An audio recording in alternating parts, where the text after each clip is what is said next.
Welcome back to the Direct Response Podcast. I'm your host, Travis Ketchum, founder of Campaign Refinery, here with David Cartuano from All the Inbox. Hey, man. Thanks for being here. Hey, what's up, dude? Hey, so, today we're covering the blank screen problem, as I call it, which is the power of storytelling in sales, because I can't count the number of times that I've talked to somebody that is sending email kind of, sort of sporadically here and there. And I say, you know what, Travis, my biggest bottleneck is I just don't know what to send people, or what I'm sending them isn't resonating. How do I get better at sending interesting email? And well, the beauty is we have lived many, many, many generations as humans in recorded history. And throughout all those generations, they have one thing in common. They've told compelling stories. So we want to talk today about basically the power of storytelling in generating sales, and how email is obviously one of the many great channels and avenues to deliver that storytelling in a timely fashion. So David, Mr. Copywriting Experience, let's go through some storytelling. You want to kind of lay it down about why storytelling is so effective and has been for so many generations in humanity? Yeah. Well, I mean, think about what it does when we watch a movie and it's a sad movie. We think about things. We might even get sad from just watching a movie that we know isn't this isn't real. Like, this isn't happening. Whatever they're going through right now, unless it's based on a true story, it's not real, but still we feel the emotion, and that emotion makes us want to do something. So it's like, hey, maybe I want to text my grandma one more time, like, while I still have time with her. Yeah, the right? movie Up has entered the chat. Holy God. Oh, that hit so different in the past couple of years of my life. But things like that, we feel something and it calls us to action, and we will take action based on emotion. And storytelling for humans is just a direct way of getting people to feel something. So rather than say, if you watch TV commercials or YouTube commercials or commercials in general, all right, you see some commercials are just the product. And it's like, yeah, this is the washing detergent. That's amazing. It's hyperallergenic. It's green certified, whatever that means, because no one actually checks that, right? It's a commercial. It is great for kids, and it adds 10% to your 401k, right? It's an incredible detergent. Versus you have the commercial where you see the kid and they fall, and like their shirt gets all like messed up and muddy, and they're crying, and then the parent comes and then lifts them up and then puts the shirt in the laundry, and the kid has the shirt again, and you see the kid do this afterward because it's their favorite shirt, and you feel good as a parent, and you're like, okay, now it's not just about selling the product. Now it's about selling the emotion behind it. Because at the end of the day, saving the day emotion, right? Like, we saved our kids' day. We didn't just clean the shirt, we saved the day. They're functionally the same, but they are told in a very different perspective. Mm-hmm. Because now it's not about the product. Now it's about the human who's watching it, that's fitting themselves into the story of the product. And that's why it's so effective. Now, does it need to be done literally all the time with every single email? No, I don't think so. And it can be a little weird sometimes if all you do is tell stories, because then it's like, all right, what are you hiding, right? But storytelling's great. And if you're like, David, I don't know where to start though, take a look at your testimonials. Take a look at people who've worked with you. See where they were before, what they looked like during the process, and then after, right? That's a story. Just obviously ask for permission, but tell their story. Tell their story. Tell them where they were, the pains, the traumas, the trials, the tribulations, what they were going through during the process, and then after they made it out the other side, and now things are great, or at least better than they were in the beginning. Testimonial is just a story. So that's something that you can use. It's very, very straightforward. Yeah. So, and it doesn't have to be sadness or whatever, right? Like, as you mentioned, the kid being happy that you saved the day. It can be joy. Like, people watch, comedies for a reason. There's a reason that, The Office as a TV show is like one of like recurring most watched TV shows, even though it's been off the air for quite some time now. It's because they feel joy, or they feel, there's thrillers. People can enjoy feeling fear in small doses through proxy, right? Or the whole range of emotions are on the menu when you're thinking about this. The difference is, what do you want that emotion to translate to? So for example, if you look at a lot of political emails, right? They are telling a story that is generally about fear. Yeah. It's one of the few areas where the fear of the boogeyman basically compels you to do something that they want you to do, which is donate money or join an activism thing or whatever, right? And then whereas conversely, if you look at an email from Disney or something, they're probably trying to make you feel the emotion of like wonder and magic, right? That's how their whole the magic is sort of their whole deal, right? So it's like, wouldn't it be great if like something that is physically, humanly impossible were true? Like that's what they're trying to sell you is literally the fantasy, right? And so that's their angle, and they've built an entire multi-trillion-dollar business on the idea of selling stories and everything accompanying that, right? And so you can really leverage every emotion in the playbook if it can correlate somehow to what you want to do and sell. And I think that two things are true. One is most people are very sort of narrow-minded when they think about what stories are even available to them. I think you should open the playbook a bit more. And secondarily, the people often struggle with how to make the turn, the transition from how do I take this story and then relate it to what I'm gonna be talking about in my business, because there needs to be that turn to the bottom. Otherwise, you're just the guy on the street yelling loudly, holding up a sign, right?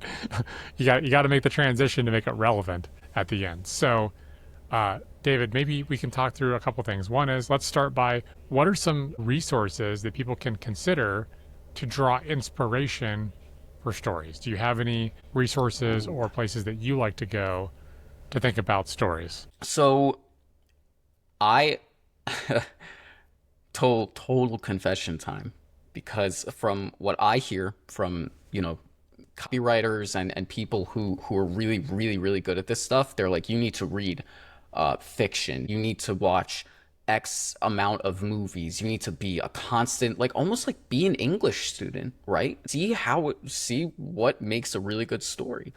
Me, I don't do that. So I've done a lot of copywriting, and I used to call myself a copywriter, but I just have way more skill sets, and I do more with my time and my business. So for me, though, if I really want to spin up a good story, one of the things that I will prompt AI to do is I will talk about the hero's journey, and I will say, all right, ChatGPT or Claude or Grok or whatever you use, like, if we're going to make a story, add elements of the hero's journey, or organize the story itself into the hero's journey. And you're like, David, what's the hero's journey? It's pretty much like every movie that you'll ever see, right? If you watch Star Wars, it goes through Luke Skywalker's hero's journey. The movie Hitch, it goes through the hero's journey. There's the beginning problems, and then the mentors that come in, and then it swoops them up and saves the day, and then they have a terrible like moment where they're like, is this it? Are we done? And then in the last few moments they pull through, and now things are hunky-dory, right? That's what the hero's journey is for me. I know for myself, Travis, I don't think you know this, I've been growing up, I did a lot of theater. I did a lot of dance. I did a lot of Broadway musicals. I wasn't on Broadway, but I did a lot of musicals, and it's all about it's the building and release of tension.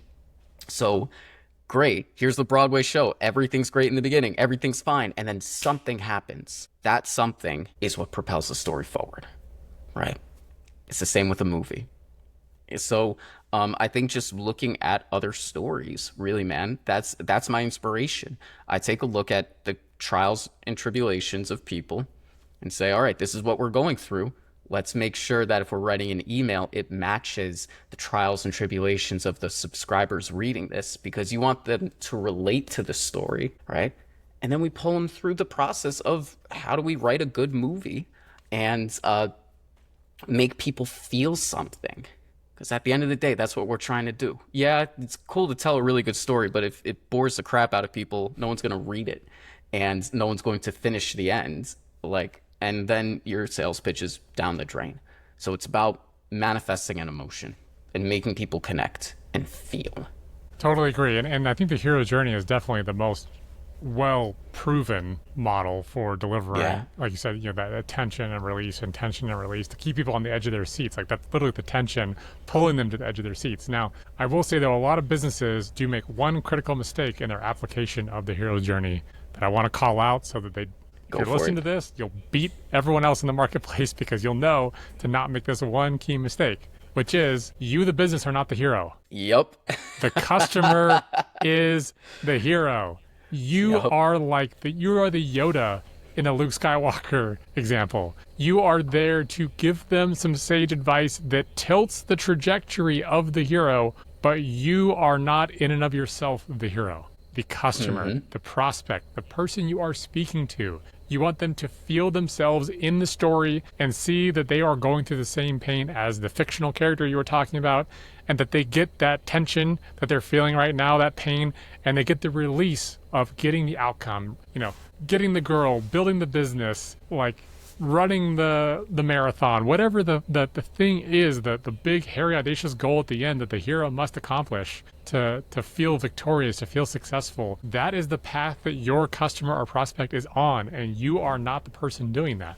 It's not about how right. you lost a bunch of weight per se. It's how learned these factoids that will help them lose the weight, right? Like that's a very key distinction. I've literally seen thousands of businesses make this mistake. So like it really pains me every time I see it. You are Yep. not the hero. Your customer So is. true. So true. Because like, who cares about you? Like, really? And I'm They not saying don't. that to be a jerk. I'm saying that because like there's a million things going on in everybody else's life, and now you're like, well, here I am. I'm the hero. I figured this out. This is incredible. I'm like, yeah, 2015 called. It wants its cheap marketing that doesn't work anymore back. So the one thing that I would say when you are writing a story or writing a story-based email, it's got to have one word, and that word is relatable. It needs to be relatable. Do not be Superman. Do not be Wonder Woman. It is hard to relate to people that are near invincible. Okay, it's kind of weird because you watch like you read comics and watch movies as a kid and you relate to the heroes, and then you grow up as an adult and you start to relate more to the villains, and you're like, the villains are doing terrible things, but they're also, some of them aren't wrong. Yeah, So or if not the villains, you at least relate to the uncle in Spider-Man, where you're like, I'm the guy that can't walk right. right and is picking up his nephew at the library. Exactly. So like that type of vulnerability, that relatability, it needs to be there. And sometimes when we write about ourselves, we don't think we just think about ourselves. And it's about the reader. It's about making them feel something and be like, yeah, I was there. Oh my gosh, that you should get replies from these types of emails being like, oh my gosh, how did you know? How did you know I was dealing with this? Like, I was dealing with this too.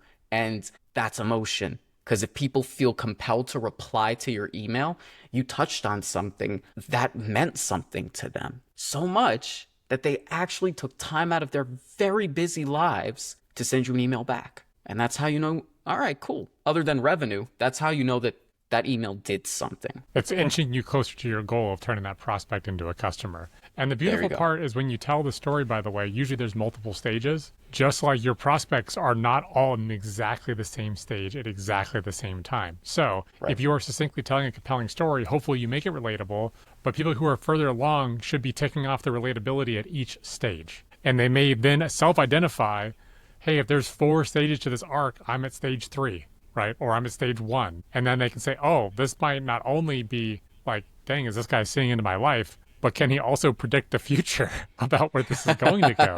Because he was right on the money for stage 1 and stage 2, that is true. And to me, that, especially when you are correctly putting the customer or prospect as the hero, that is not only the correct way to frame it, but that to me is also the secret sauce for making that difficult turn at the end for making it relate to your product. And what I mean by that is, why is Yoda a powerful character in the Star Wars saga, right? It's the sage advice, right? It feels like the linchpin that Luke needed to make that hero turn, right? And so that's where you can say, hey, if you position yourself as the wise whisper or the factoid or the hidden gem that unlocked the box or whatever, right?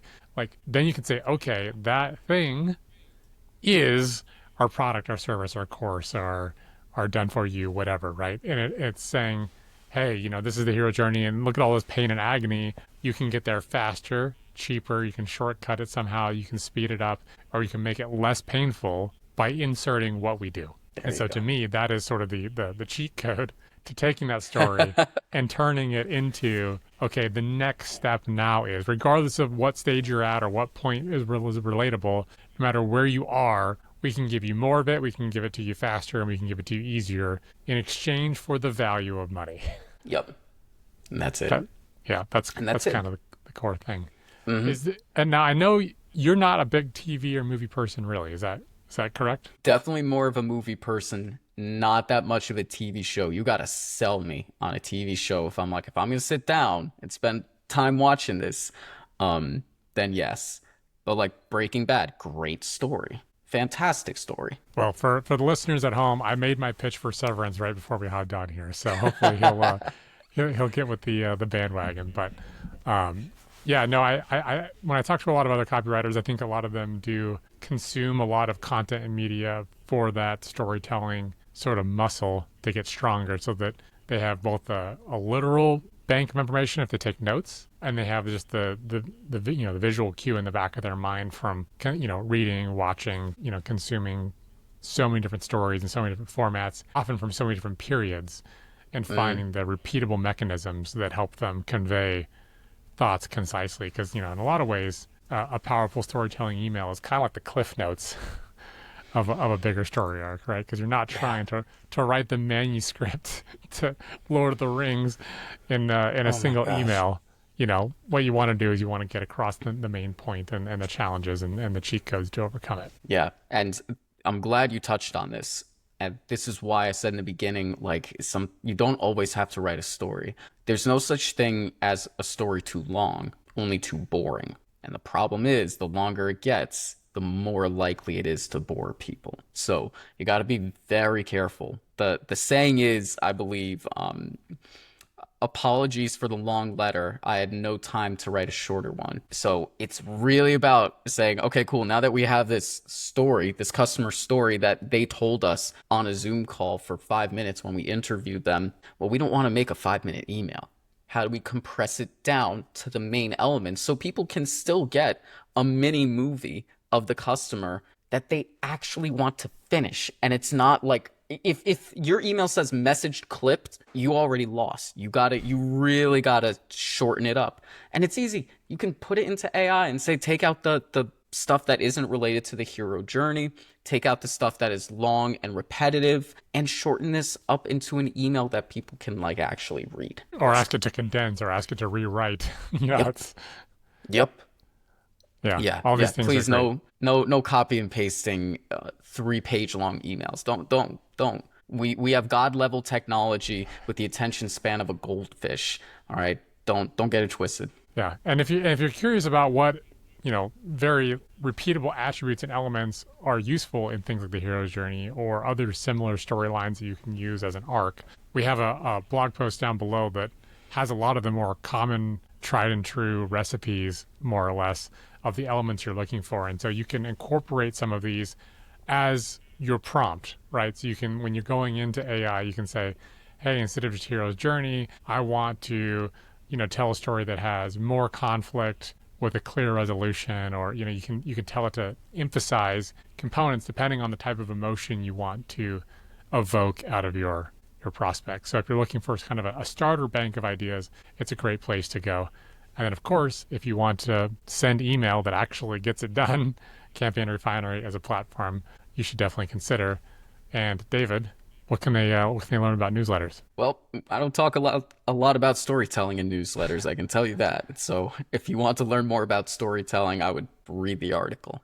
But if you're interested in growing a newsletter and possibly even selling a newsletter, go to wealthyinbox.news, and I'm revealing just pretty much what I'm doing to grow and sell my own newsletter. It's my own story, if you will. Yeah. So if you do the story part right that we've taught you about on today's episode, your newsletter will grow faster, and then you get on David's newsletter to learn how to sell your newsletters. Very, very meta. If you found this useful, make sure you hit that thumbs up button down below. And if you didn't like it, well, I guess that other one works too. But, and if you want to learn more from us in the future, go ahead and hit that subscribe button, and we will talk to you soon.